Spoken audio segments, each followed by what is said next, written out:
Right, folks, hope you're doing well. It's 23 minutes past 4 on the 23rd of the 5th, 2020. Well, I hope you're doing well today. Yeah. Well, it's still on lockdown for now with this Rona in the UK, but that's going to start to open up pretty soon, and I think guaranteed we're going to have a second wave. And if we do, no, I don't think anyone, whether it be politician or member of the public, they're going to want to go back into lockdown.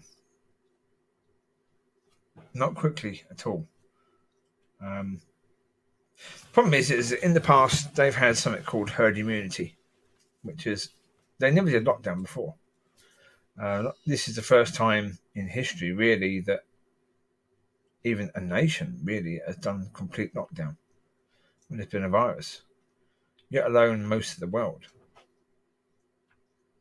You know, it's a crazy situation where everybody's panicked. And panic wasn't necessarily the best thing to do. We see in Sweden they've gone for the herd immunity practice that, you know, protect the most vulnerable, and the people that are most likely just going to get a mild version of the virus, yeah, they don't need to be locked down. They need to be sensible but not locked down.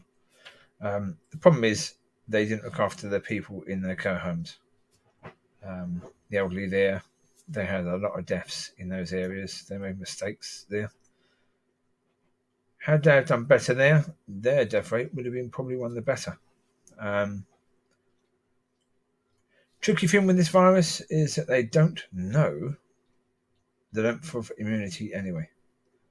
So going for herd immunity doesn't necessarily make sense until they know how long a person's going to be immune for this one. Because with this SARS MERS virus that was around in 2003, they reckoned then the virus, you could be immune from it for about 11 months. Now, so going for herd immunity wouldn't probably work because you're not immune for life. You're only immune for a few months. So there's likely to be that if everyone gets herd immunity within a 3-month period, you know, a year later, suddenly you're going to get massive numbers of people dying again of this disease as people become unimmune to it. So it's an incredibly difficult situation for the leaders of the nations to deal with, because we really don't know what would be the best thing to do. But as I say, I think once you come out of lockdown, it's going to be really difficult to get people back into it, because by all accounts, it's going to be really hard to get people into lockdown. You know, that's going to be a tricky situation anyway, because of the fact we've got into bad habits. You know, I did training for the first time the other day because I watched a video where this person was talking about how to build muscle and stuff like that. And he was saying, I'll do this, and I tried to do it. Yeah, right. Yeah. I do things slightly differently. He was doing like press-ups on the floor. I use my it's called Perfect Pec Deck or Perfect Rip Deck. I use that, which means my feet are on a chair and my hands are on the handles of that. And I do slow press-ups. But the bloke was talking about doing 50 press-ups for the first time. That would be your max. So you do it until you fail. I did 17. 17. That was it. Like, oh my Lord. I mean, saying that, before I would have got to maybe 25. And that's because of the way I do the press-ups, because I do them so much slower. Making sure that the muscles have to work when you do them. As I say, with the breathing problems I have, cardiovascular is not necessarily a great idea, because I don't breathe through my nose, I breathe through my mouth. So therefore, I'm not too sure about whether that's a good idea to do the quickie ones. So So I've gone down the route in the past of doing 100 press ups a day, but I've done it in stages. So I've done maybe 12 lots of press ups to get to that 100, and then do that every day. I've done that in the past, and it's a slog, but it does get you back to the point of exercising. So I think I'm going to have to start doing that again, even doing 50 a day to start with, and then building up to doing 60 a day or 100 a day. Once you do that, I think that's probably a good idea, and just make sure you do 50 in a day. So yeah, that's getting back into things, and that's the thing. Getting back into training is like getting back into work, getting back into that routine. Because if people are getting up later, they're going to bed later, that whole routine is put to shot. It means productivity is going to suffer for a good 2 to 3 months in most areas of work, because of the fact that people are not used to it. They're just not used to getting up at that time of day anymore and working for 7 hours a day sort of thing. They're just not used to that now. It's going to take time. And so, difficult getting out of the lockdown, but it's going to be really difficult going back into it, because when people realise it was difficult in the lockdown, difficult getting out of it, why do you want to go back into it again? You're going to be highly resistant to get back into it again. And so, I would say we're going to see probably 3 times the amount of people die next time as what we're seeing die this time as a result of it. Because even if they go for herd immunity, as I say, that's going to take a while to have an impact. And the problem is, if you basically open things up to everybody and you don't protect those who are most vulnerable, then those who are most vulnerable are going to get wiped out. And pretty quickly, because they could be infected very quickly if everything is just opened up. And certainly in the UK, they were saying that there are 60,000 new cases per week. 60,000, and that's with lockdown. If you unlock, pretty much, completely unlock, what is that going to mean? What is that going to do? Because now you have these 60,000 people are interacting very, very closely with other people now. Yeah, that's going to really rise to 300,000 people a week being infected, and you get that sort of situation, that'd be bad, very, very bad indeed. So especially if you have the most vulnerable people unlocked as well. So they need to make some tough decisions. There was some woman earlier today. I tore this woman apart. I had to. Because what this woman was saying was utterly and totally not just ridiculous, it was to a point of being disgusting. Yeah, the lady is called Alison Pearson. You can find her on Twitter. Alison, Allison, Pearson, Pearson. She was talking about getting kids back to school. And she was saying, but we know that generally kids don't die from this virus. And it's been unfair with the kids because, they miss their friends. So we've got to get them back to school. It's like, excuse me, first of all, stupid woman, they miss their friends, yes, but are they going to miss their grandparents a damn time more if they infect their grandparents and they die? I think the answer is yes.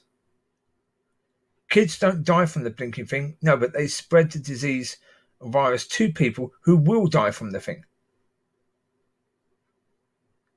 So use a bit of compassion. Use a bit of wisdom when you open your mouth. Well, I said to the woman, I said, hopefully her kids will get the virus at school and spread it to one of her relatives who's old. And when that person dies, then maybe she will have a bit more compassion when she speaks about such things, and she'll have a bit of wisdom from that. Because, my God, woman, stop jumping on the blinking bandwagon. There's this bandwagon now about opening things up, and the politicians are saying, oh, but it's safe, kids are safe, kids are safe, kids are safe. They told us in the beginning that kids are really where this virus is going to spread from, because they're in schools and they're in classrooms quite close together. If one gets it, they're pretty much all going to get it. And because their symptoms are so minor, you wouldn't even know they got it. And therefore, once things are opened up, they're seeing their aunties and uncles and their nannies and granddads, and they're spreading this virus to all these people. Now, I understand why. Yeah, they want to open things up because at the moment, the economies in all these countries that have been locked down are really, really bad. Yeah, the amount of money that's been lost through the lockdown is phenomenal. And you can't really run a country if you've got no money. It takes money to run a country. Even America, where really they want the government to leave everything alone and want local states to run things, there's still federal money having to go into certain things. You need that money to be able to run a country. And so I understand how politicians are desperate to get things reopened, but they've got to then accept the consequences of that. The consequences being that, yeah, a lot of people are going to die when you do that. I mean, to a certain degree, you have to say that,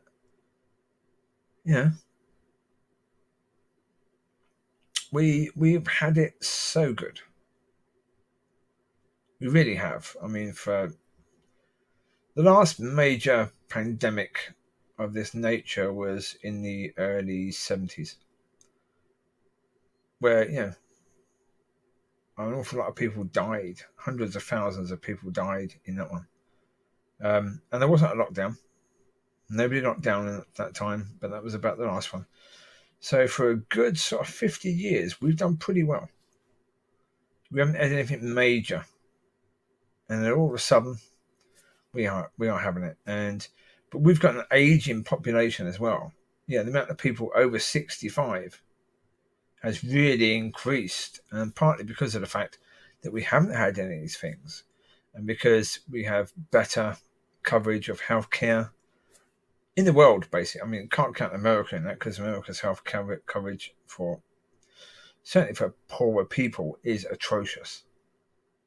But for most countries, they have free health coverage. And so it's helping people to live longer. But of course, that then means in this particular Rona virus, there's a lot more people more vulnerable now than probably there ever has been. I mean, certainly you go back to the time of the Black Death, you wouldn't have had that many people over 65. Because it was rare for people to live over 40. And so now we have people living, quite a lot of people now are living to 100. They're making one big 100. And so, of course, we've made things now that people can live longer. But that means in a situation like this, we have a lot more vulnerable people. And so it's a tough situation to be in. Anyway, that's a bit on Rona. I'm not going to say any more about that because there isn't much more to say. I mean, I don't know how they should do it. I mean, the problem is that different governments are going to come up with different ways of doing it, and it's going to be mad. But like someone said earlier, I was watching Real Time with Bill Maher, and he was talking about this very thing, and talking about Sweden. And he was saying the Sweden way, the way that Sweden is doing things, was the norm. The way we're doing things with a lockdown is the experiment. The way Sweden is doing things is not the experiment. The way we are doing things with a lockdown is the experiment, because that's never been done before. The way they're doing it is the way we used to do it all the time. That's one interesting point there that I thought was worth mentioning and building up a bit. So yeah, other thing that I'll talk about in brief detail. Let's just see how long this video has been going, because that's the point. I don't want to go too long. 14 minutes so far, so it's not too bad. Okay, the other point is I've spoken about the person that I liked at that Christian meeting. Now, something that came to my mind yesterday is that I've been in enough churches to realise that if people are constantly happy to see somebody, it doesn't mean that person is somebody you should be happy to see. If somebody's smiling all the time, it doesn't mean that person is a nice person. You get people pleasers. There's an awful lot of people pleasers. Now, people pleasers are people that most people are very happy to see when they come into the room. Yeah, they make people smile because they always say the right things to people. They learn from people. They learn what people want to hear. And they talk about the things that please people. And that's a people pleaser. Now, to me, one thing is certainty. I would not wish to be joined in marriage to a people pleaser. That's an absolute certainty. So, yeah. That's what I've said in previous videos, although I like this lady, I don't know anything about her. Don't know anything at all about her. As I've said in previous videos, she could very well be married. If she is as nice as I think she probably is, then I'll be amazed if she's not married. Although, saying that, again, what comes to my mind as soon as I say that is if she's been led by the Holy Spirit, then if she is the person I'm supposed to be with, then I wouldn't be amazed that she's not married, because she shouldn't be married until she marries me. I shouldn't have got married before. I was wrong to do that. That was wrong of me to do that. Had I been guided by the Holy Spirit at that point in time, had I been in that sort of relationship with God at that time, which I should have been in, but I wasn't. If I was, I wouldn't have got married at that point in time. I wouldn't have married that person at all. I wouldn't have had really anything to do with that person at all. Because that wasn't the person I was supposed to marry. But again, I'm not 100% certain that this person is the person I'm supposed to marry at all. Because on the one hand, I believe God is saying, yes, she is. But on the other hand, I get other occasions when I believe God's saying, no, she's not. So, time will tell. It was just a point to mention today about, because I've said before that people were happy to see her, and she always had a smile on her face. She was quite peaceful and joyous. There are people that can fake that. The people pleasers can fake that. They know how to do that. They live fake lives. So I don't know if she's one of those. I hope not. I don't think she probably is. But again, until you know somebody, you don't know, do you? I mean, as I say, I'm experienced enough to know that in church and in churchy things, generally speaking, you come across a lot of people pleasers in these situations, because, that's how church has become. Where it's people pleasing church rather than God pleasing church. And so, having people pleasers in Christian events, you're going to have those. But I wouldn't fall for someone who was like that. And if I did, I'd say, right, get that sorted out quickly. That is the situation where I would say to the person, sorry, I can't put up with this. I've got to demand you stop this. And pretty much right now. This is wrong. I liked you because I thought that you were a God pleaser. And you turned out to be a people pleaser. That's not good. You've got to change that now. But yeah. I miss that thing there. Yeah, the Christian event. I do. Well, especially because I've saved the money to tithe to that church. So I've not paid tithe in a long time. And I realise I've got a tithe. That's something I should have been doing. But as I don't belong to a church, I go to that thing once a month. So, I should tithe there. I had the money in my wallet for now 2-3 months. And it's just sitting there. Come on. I want to do this. It's done, because there's always a case where, as I said, I paid a huge amount of money to get the petrol taken out of my diesel car. I put the wrong thing in, and that cost me over £300. I mean, it could have been worse. I mean, in the end, these 2 little warning lights on my car cost me a fortune. around about £500 so far because of these two warning lights. That's why I went down to that garage to try and get this special diesel fuel to try and sort that out. Which, of course, has it sorted out? Nope. No. That's what my friend suggested. Now, had he suggested the garage nearby, because there's a garage nearby, an SO garage that has that same Supreme Plus diesel, but doesn't have the petrol version that I put in, which is the Supreme unleaded, I wouldn't have had that problem of putting them on fueling. Because in that garage, there's only one Supreme, and that's a diesel one. So I would have saved myself £300 there. Oh, jeez. Not only that, but I've got a problem with the car now where the car's been filled up to the brim twice since the petrol was taken out, and it only shows it being half full. So if that is something that continues, that is a potential problem as to see whether the tank is full. Hopefully, once it gets below half full, the meter showing you, or the what's it called, the dots showing you how full it is starts to come down. So if it doesn't show you how full, hopefully it can at least show me how empty it is. If it doesn't do that, then there's a problem.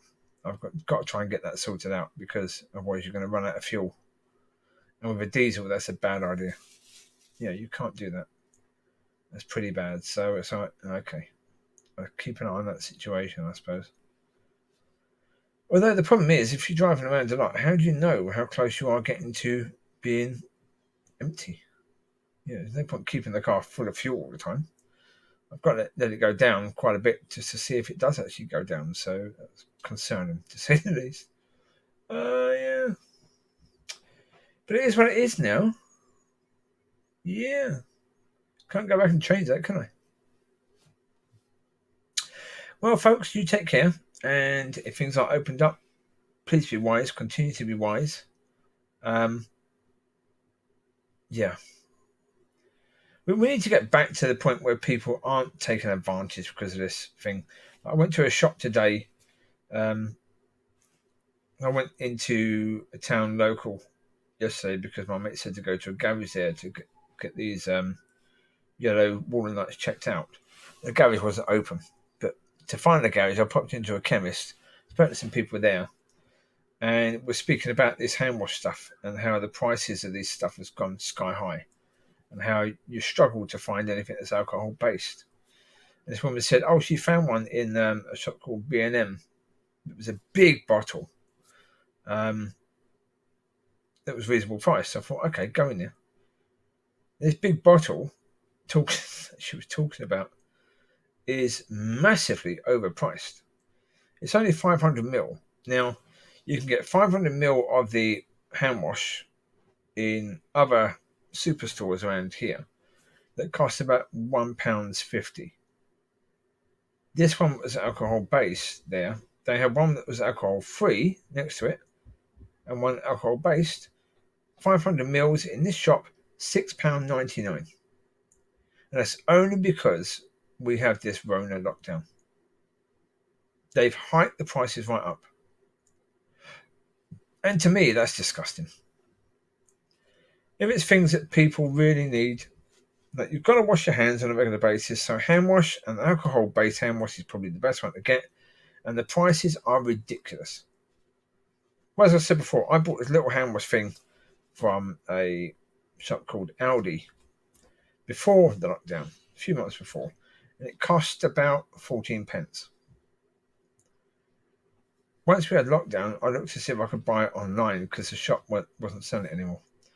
They had a pack of 4 of these little bottles that were now priced at £10 for 4. So they've gone from 14 pence to £2.50 each. Only because of a lockdown. Now, that's disgusting. Absolutely despicable behaviour. Yeah, the people that do that deserve to get the virus and die from it. If you are trying to make money out of the fact that people need this stuff, you deserve everything you're going to get. All the bad crap that comes onto you, you deserve that and a far lot more. That's bad stuff, that is. taking advantage of the fact that people need this to try and stay alive. Hiking the prices up, that's disgusting. So we need to get back to a position where people aren't trying to take advantage. So we will see what happens. With everything's up in the air right now. So we will see where the chips fall, I suppose. You take care. God bless, and I will speak to you soon. We're 25 minutes in, and that'll do for this one. This one will be called Rona and other bits, I suppose. Or other bits Rona included. Something like that. Oh, you'll find out. All right. God bless. Bye-bye.